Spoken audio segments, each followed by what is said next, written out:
Hi everyone. మనలో కొంతమంది ఉంటారు. వాళ్ళు ఒక్క రూపాయి మనకి తెలియకుండానే వేస్ట్ అయిపోతుందని తెలిస్తే చాలా బాధపడిపోతూ ఉంటారు. ఆ బాధని మనం అసలు విలువ కూడా కట్టలేం కదా!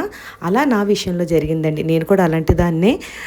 ఒకరోజు పెళ్ళైన కొత్తలో నేను మా అమ్మగారింటికి వెళ్ళాను. ఒక వారం రోజులు మంచిగా ఉన్న తరువాత మా వారు నాకు, మా నాన్నగారికి హైదరాబాద్ రావడానికి ఫస్ట్ క్లాస్ ట్రైన్ టికెట్స్ 1500 పెట్టి తీసుకున్నారనమాట. ఆ రోజుల్లో 1500 అంటే ఇప్పటి రోజుల్లో 15,000తో సమానం అనమాట.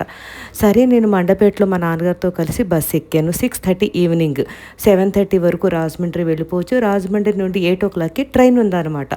మా ప్రయాణం హాయిగా సాగుతుంది బస్సులో. 7:00 అయ్యేసరికి రోడ్డు మీద విపరీతమైన ట్రాఫిక్ జామ్ అయిపోయింది. ఏంటి ఆ ట్రాఫిక్ జామ్ అని ఆరా తీస్తే ఒక పెద్ద ధాన్యపు లారీ తిరగబడిపోయిందంట. అది అంతా క్లియర్ అయ్యాక ట్రాఫిక్ని ఎలో చేస్తారని చెప్పారు.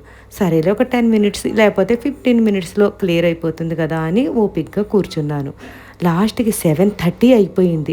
ఇంకా క్లియర్ అవ్వలేదు. నాకు టెన్షన్ మొదలైంది. ఇంకేంటి ట్రైన్ ఇంకా మేము మిస్ అయిపోయినట్టే, రూ. 1,500 వేస్ట్ అయిపోయినట్టేనని నేను చాలా టెన్షన్ పడిపోతూ ఎలా అంటే అలాగా ఏడ్చేస్తున్నాను.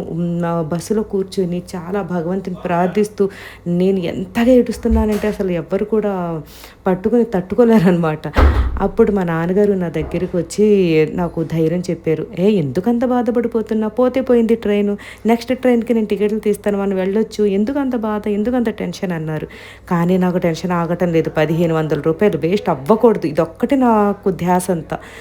లాస్ట్కి 8:00కి మా ట్రాఫిక్ అయితే ఎలో చేశారు.